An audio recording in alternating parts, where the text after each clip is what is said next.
Welcome, storytellers and wisdom keepers. Welcome to my channel, Folktales of Africa, and videos where folktales pulse like drum beats and legends ride the wind. Here, we gather not just to listen, but to remember. Around this virtual fire, we'll breathe life into tales of gods who walk in thunder, heroes forged in red earth, and spirits that hum in the rustling leaves. These are stories carved into the bones of the land, of courage that shakes mountains, love that defies the heavens, and lessons whispered by ancestors long gone. If your heart thrums to the rhythm of the savannah storms, or yearns for sagas as sweet as Udala nectar, you are home. Tonight, we journey to Umunze, a village where fire never forgets, where a blacksmith's hammer still rings among the stars, and where a single choice, born of love, ignited a goddess's jealousy and wrath. It begins with a bracelet forged from a fallen star, a choice that doomed a village, and ends with a pyre that lit the sky. Subscribe now and let the ancestors guide you. The flames are rising. Lean closer. The tale begins. Title: The Eternal Forge, the boy who ate stories to kill a god. And it's not what you think. Episode 1, the river's song and the blacksmith's hands. Before there were kings, before the first drumbeat echoed through the trees, there was fire. And fire remembered everything. This is a tale of love, sacrifice, and the fire that defied the gods. This is not a myth. This is a warning. In the village of Umunze, beneath the gaze of gods and the hush of moonlight, a blacksmith forged more than tools. He forged love, and in doing so, he lit a flame the gods could not ignore.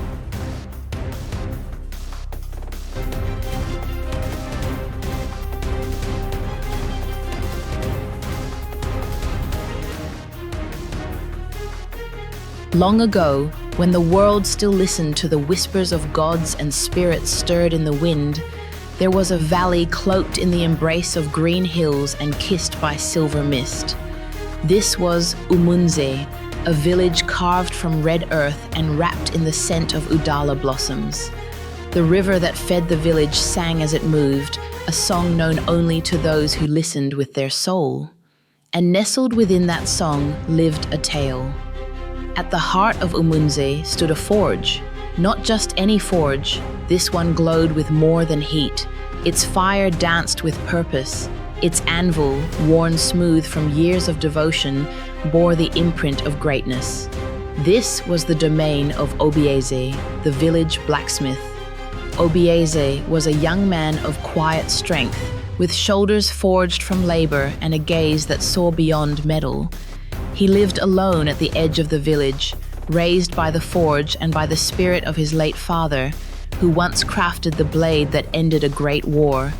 His hands were darkened by soot, but moved with the grace of a sculptor. Where others heard the clang of hammer on iron, Obieze heard music. He did not speak much, for his work spoke for him. Swords that sang, plows that fed villages, charms that protected children, all came from his hands. And yet, for all his skill, his heart belonged to one person alone, Adamma. Adamma, the only daughter of Nze Ilo, the village elder, was beauty and wisdom woven into human form. She moved like wind in tall grass and smiled like dawn over the hills.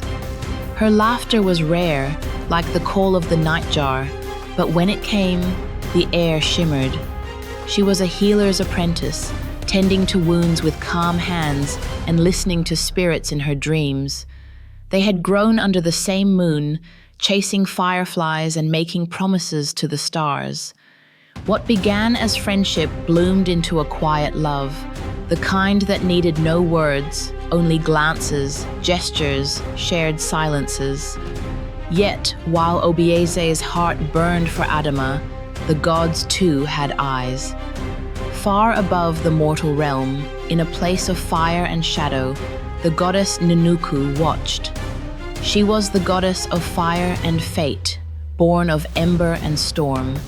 Her realm was one of molten rivers and skies that bled flame. She was worshipped in times of war, feared in times of peace. Mortals offered her kola nuts, wine, even blood, begging for mercy or favor. But Obieze never prayed. He worked in silence, with reverence, but not devotion. And that defiance, that indifference drew Nuku's gaze.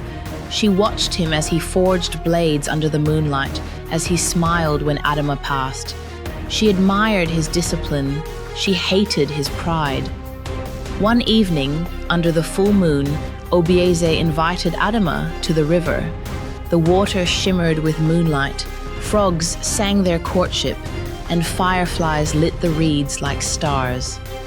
There, beneath the gaze of ancestors, Obieze knelt and offered her a bracelet. It was forged from the iron of a fallen star, rare, cold to the touch, and glowing faintly with celestial light. "This," he said, voice hushed, "binds us beyond time. Will you marry me, Adamma?" Tears welled in her eyes. She whispered, "Yes."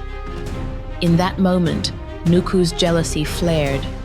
She descended into the dream of the high priest, Okali, a man twisted by old regrets. Okali had once loved Adamma's mother before Nze claimed her. He had buried that wound under years of devotion to the gods, but it festered still. Seeing Obieze rise, beloved by all, stoked that resentment. Nuku whispered into his sleep, "Obieze has stolen fire from the gods. He dares forge heaven's iron. He must be punished." By dawn, Okali called a council.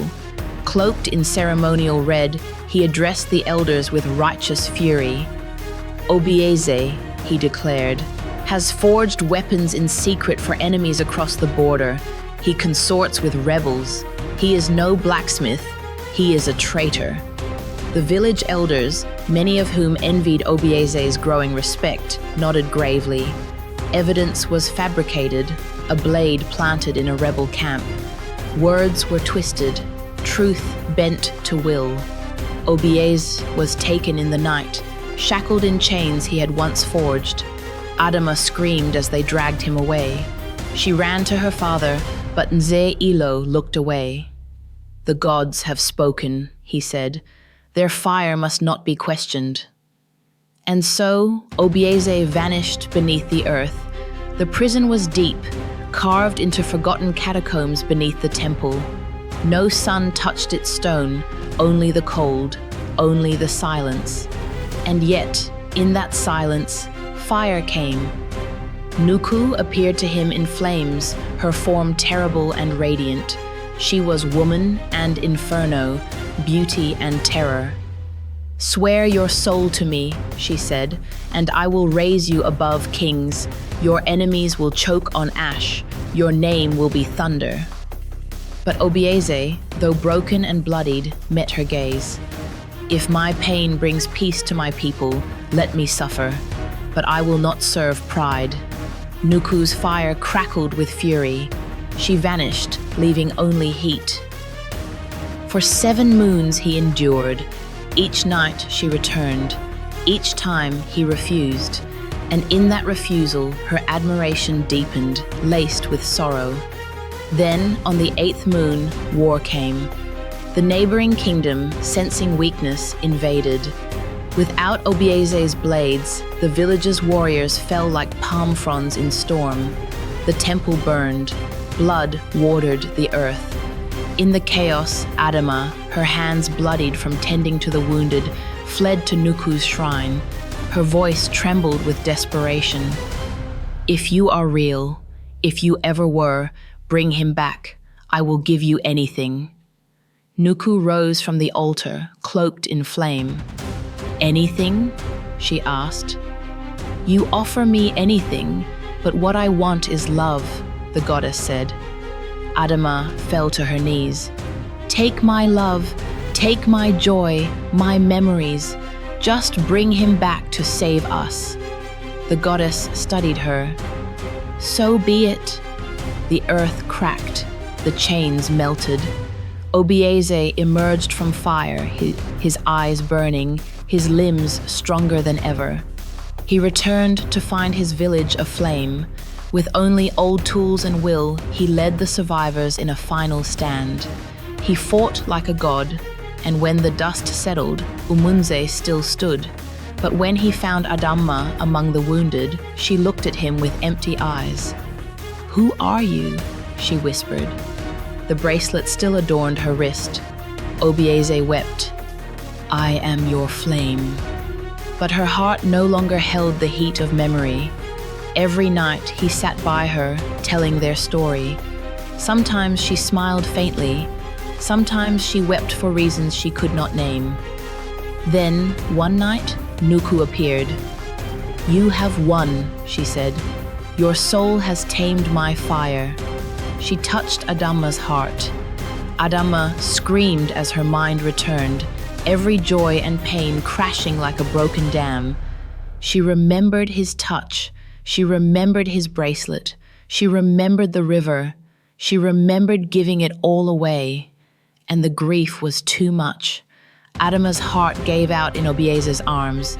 He held her, rocking gently, whispering, "You came back to me, even if only to say goodbye." He held her as the sun rose.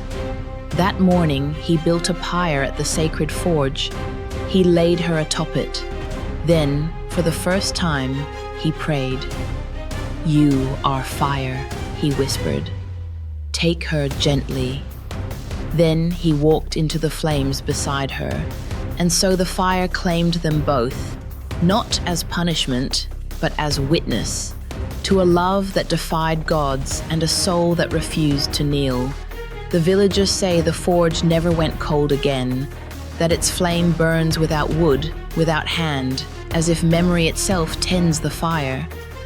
And on nights when the moon is round and listening, if you walk quietly past the sacred hill, you may see them, Obieze and Adamma, dancing in the flame. The blacksmith and his river's song, bound by love, by sacrifice, and by fate. Their story is only the beginning.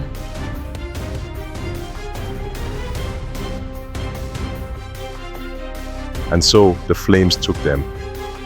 But their song lingers. What would you sacrifice for love? Let the ancestors know in the comments. If this tragedy gripped your heart, smash that like button.